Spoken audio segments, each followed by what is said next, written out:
Assalamualaikum warahmatullahi wabarakatuh. Gus, saya yang bertanya, tadi Antum sempat membahas tentang sifat-sifat Allah yang sempurna. Beberapa hari yang lalu ada teman saya yang tanya ke saya, Mbak Nafilah, kebetulan anak ini memang baru hijrah gitu ya, baru belajar Al-Quran, baru baca-baca.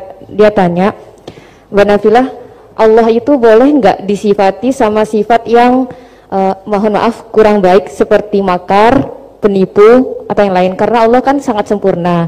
Dan dia kebetulan waktu itu dia lagi menyebutkan ayatnya ke saya yang wayamkurullah wayamkuruna gitu.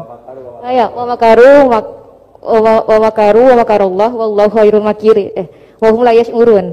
Nah di situ dan di surat Al-Anfal juga ada ayat yang tentang Allah itu sebaik-baiknya tipu daya gitu, mempunyai tipu daya yang sebaik-baiknya.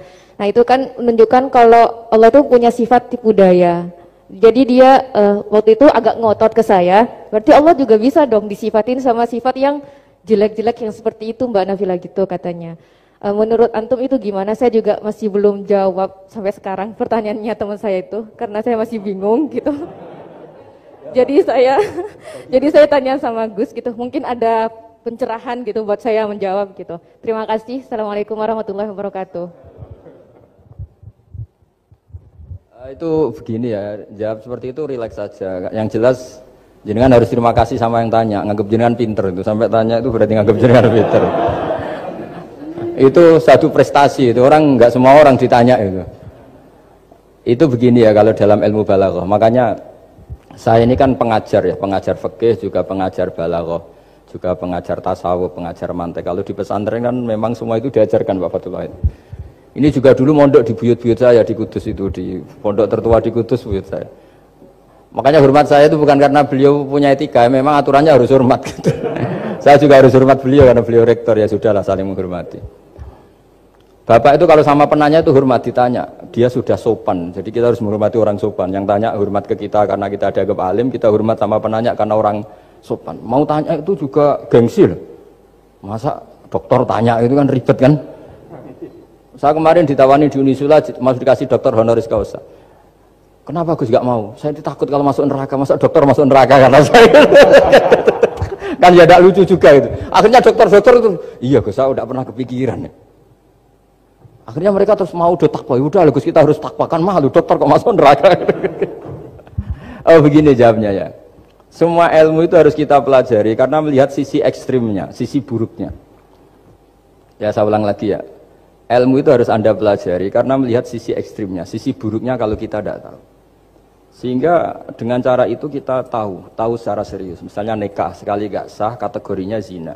Itu di antara ilmu sisi ekstrimnya ilmu balaghah adalah kalau kamu tidak memahami balaghah, maka kamu akan mengatakan Quran ini bohong. Karena kamu tidak tahu tasbih itu apa. Terus misalnya gini, Allah memaklumatkan di Quran bahwa orang kafir itu sumum bukmun umyun. Sumun artinya itu budak, ketuli. Bukmun artinya bisu. Umyun artinya buta. Itu kalau kamu nggak ngerti balaghah, maka faktanya apa? Ternyata orang kafir tidak tuli, tidak bisu, tidak buta. Tapi kalau kamu ngerti balaghah akan tahu ini tasbih yang baligh, perumpamaan yang sempurna, kesusastraan. Jadi kalau orang muji Nabi itu nggak boleh bilang anta kasamsi, itu kurang keren. Kamu ibarat matahari kurang keren. Kafnya dibuang, anta samsun, anta badrun. Kamu matahari, kamu rembulan. Nah, kalau orang sedang pacaran itu kalau bilang kamu ibarat bunga, itu kurang keren. Wah kamu ya bunga saya itu kan terus keren kayak. Nah itu balaghah. Nah di antara balaghah itu ada namanya wal ityan bil kalimah lil musyakalah. Jadi mendatangkan kalimat bukan dengan makna semestinya tapi lil musyakalah. Musyakalah itu perimbangan. Wa makaru wa makarawah. Mereka bermakar dengan tipu daya. Wa makarawah, dan Allah pun melakukan itu. Berarti Allah menipu daya mereka. Ya enggak. Kalau dilakukan orang baik itu namanya kecerdasan.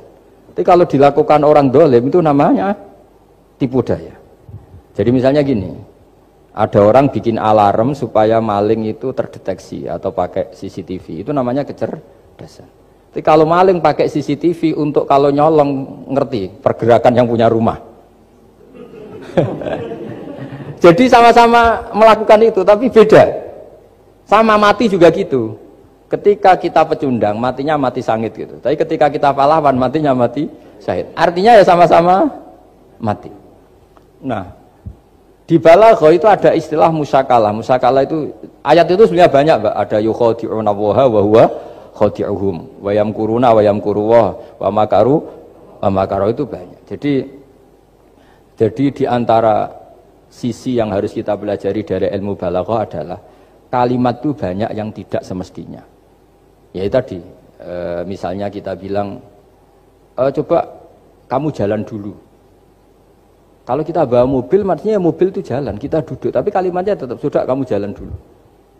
Mau naik mobil kok dibilang jalan.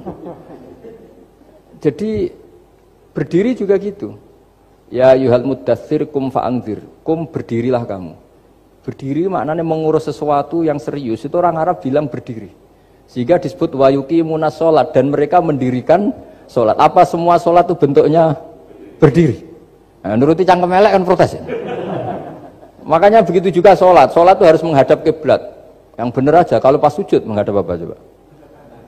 Menghadap tanah kan? Jadi kalau nurutin bahasa ini nggak ada yang benar gitu. Maka berhati-hatilah dalam bahasa. Karena bahasa itu nggak jelas.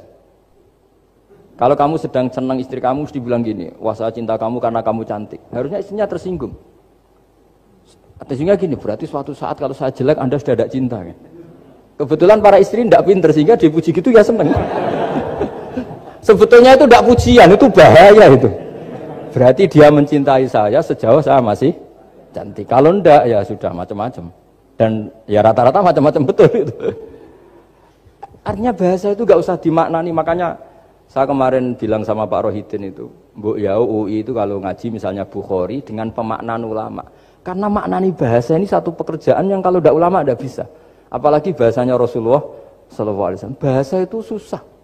Dalam keseharian saja kita maknani susah, apalagi bahasanya Quran dan hadis. Ya contoh paling gampang gitu. Wa yuqimunas sholat, mendirikan sholat. Kita berdiri tegak demi bangsa ini.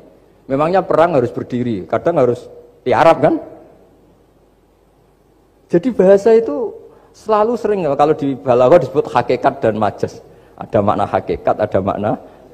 Dan itu harus kita kaji. Kalau enggak ya fatal, memang hasilnya fatal. Kalau enggak ya Quran itu ada sekian kalimat yang maknanya itu proporsional.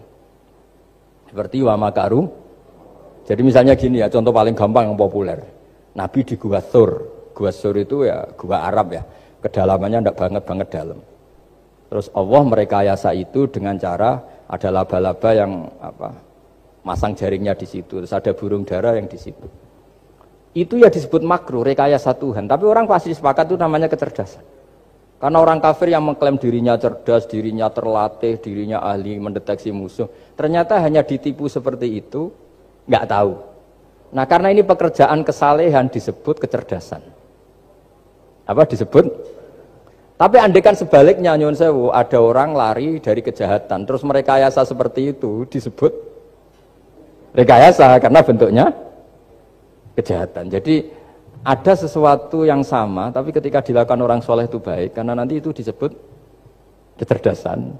Kalau dilakukan orang dolim itu buruk, karena itu disebut rekayasa. Ya kira-kira seperti itu.